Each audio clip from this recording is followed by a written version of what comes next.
আজ থেকে প্রায় ৬-৭ দশক আগের কথা। বিংশ শতাব্দীর মাঝামাঝি সময়ে অর্থাৎ ৫০-এর দশকে তিনি এ পৃথিবীতে এলেন সোনালি এক দিনে।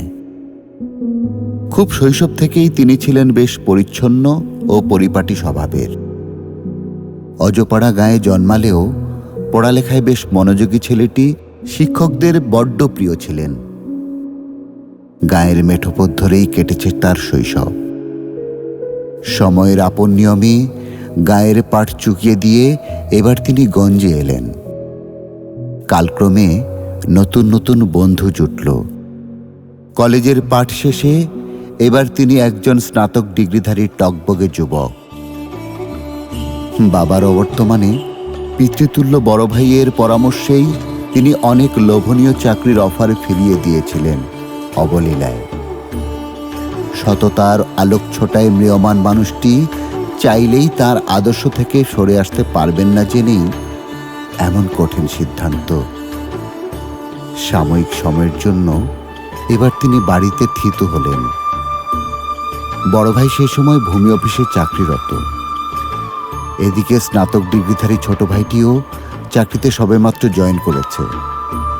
পরিস্থিতির শিকার ২৫ বছর বয়সী শিক্ষিত যুবক কৃষক বাবার সংসারের হাল ধরলেন। এমনি করে বছর ৫ কেটেও গেল। এবার নম্র স্বভাবের বাধ্য মানুষটি বড় ভাইয়ের আদেশক্রমে নির্দ্বিধায় সম্পূর্ণ বিনে শর্তে বিয়ের পিঁড়িতে বসলেন।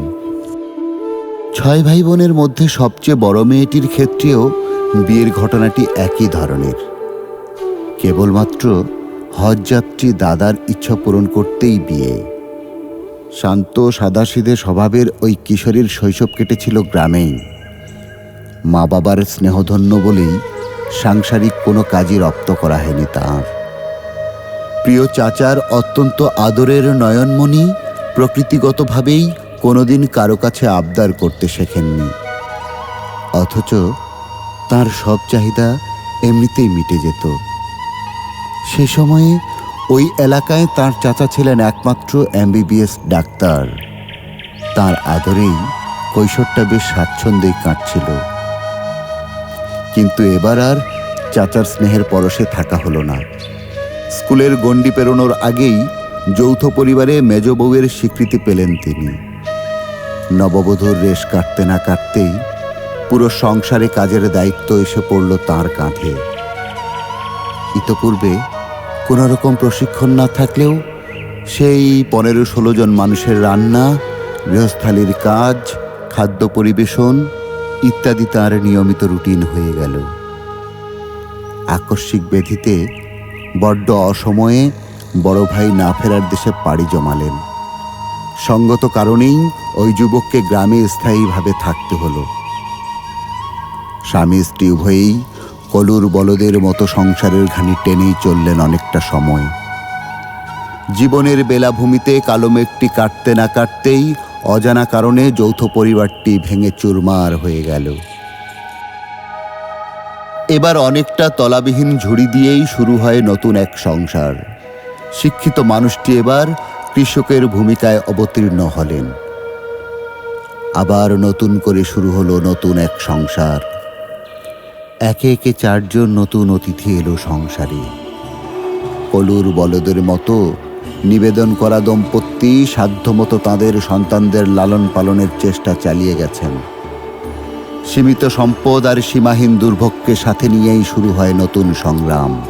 মেধাবী আর শিক্ষিত হবার কারণে অলৌকিকভাবে স্কুল টিচারের চাকরিটা হয়ে গেল ওই মানুষটির। অনেকটা গিফটেড জব বলা হয় তাকে। ৮০-র দশকে উত্তর জনপদ ছিল অনেকটাই পিছিয়ে পড়া জনগোষ্ঠীর দখলে। ক্ষুধা দারিদ্র্যের কষাঘাতে জর্জরিত মানবকুলের বেঁচে থাকাটাই যেখানে একটা বড় চ্যালেঞ্জ, সেখানে বিনোদনের ব্যাপারটি ঘোরারোগ ছাড়া আর কিছুই নয়। তাই তো ৪ সন্তানকে লালন পালন করতেই কেটেছে তাদের জীবনের শ্রেষ্ঠ সময়গুলো। সর্বদাই ছেলে মেয়ের চাহিদা পূরণের কাছে পৃথিবীর সবকিছুই তুচ্ছ তাদের কাছে। দিন মাস বছর কেটে যায়। বিবাহবার্ষিকী আসে তাঁর আপন নিয়মে। রজত জয়ন্তী কেটে গেছে অনেক আগেই, আর আজ ওই দম্পতির সুবর্ণ জয়ন্তী। কে রাখে তার খবর? এমনকি তারা নিজেরাও না। সারাটি জীবন কেবল নিবেদন করতেই কেটে গেল। আজ সেসব কেবলই জলজলে অতীত। কালের সাক্ষী দুপরিবারের মুরব্বীগণ না ফেরার দেশে পাড়ি জমিয়েছেন পর্যায়ক্রমে। একই বৃন্তের ফুলগুলো আজ ছড়িয়ে ছিটিয়ে পড়ে আছে দিক বিদিক।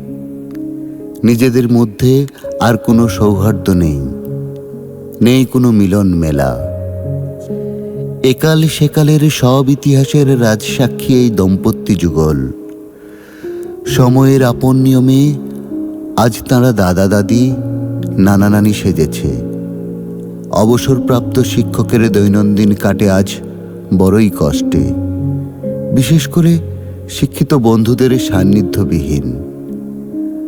নাতি নাতনিরা যে যার মতো ব্যস্ত সময় পার করছে, স্কুলে, কলেজে। ছেলে মেয়েদেরও সংসারে বড্ড ব্যস্ততা, কর্মজীবনের ব্যস্ততা। মা বাবার প্রতি দায়িত্ব পালনের সময়টাই কেবল ক্ষীণ।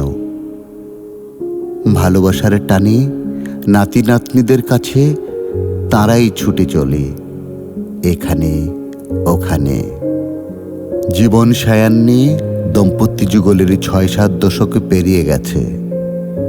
তাদের পাওয়ার অনেক কিছু থাকলেও চাওয়ার কিছুই নেই, কোনোদিন ছিলও না। কেউ কি জানতে চেয়েছে কখনো কেমন আছে এই দম্পতি যুগল?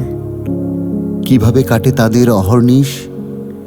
স্মৃতির জানালা খুললে চোখের সামনেই ভেসে ওঠে সোনালি অতীত। খানিক বাদে অবচেতন মনেই সেগুলো ফিকে হয়ে যায় নীল বেদনায়। তবু তারা প্রহর গণে এই ভেবে, একদিন ওরা মানুষ হয়ে বাঁচতে শিখবে, হিংসে বিদ্বেষ ভুলে গিয়ে। আবার কোনো একদিন মিলিত খুশিতে চিৎকার দিয়ে আনন্দে নেচে উঠবে আগামী প্রজন্ম। হয়তো সেদিন তারা না ফেরার দিশে পাড়ি জমাবে। জীবনের ক্রান্তিবেলায় আজ তাঁদের দাম্পত্য জীবনের সুবর্ণ জয়ন্তী। কোনো কিছু ছাড়াই প্রিয় মা বাবার কাছে এ যেন এক বর্ণিল আয়োজন। আজ এই আসরে পরম পূজনীয় মা বাবাকে অকৃত্রিম শুভেচ্ছা বারবার। এমনি করেই কেটে যাক বছরের পরে বছর, শতবর্ষ পরেও। তাঁদের এই শান্তিপূর্ণ পথচলা হোক অনন্ত। আগামী দিনগুলোতেও যেন এক ধ্রুবতারা হয়ে জলজল করে উদ্ভাসিত হোক তাঁদের নাম, যশ, খ্যাতি হোক অনন্ত, প্রজন্ম থেকে প্রজন্মান্তরে। আজ তাঁদের এই শুভ বিবাহের সুবর্ণ জয়ন্তীতে আমাদের সকলের শুভকামনা নিরন্তর। আমরা আছি আপনাদের সাথে, আপনাদের পাশে। আপনারা ভালো থাকুন। পৃথিবীর কোনো অমঙ্গলই আপনাদের স্পর্শ না করুক, পরম পূজনীয় মা বাবা।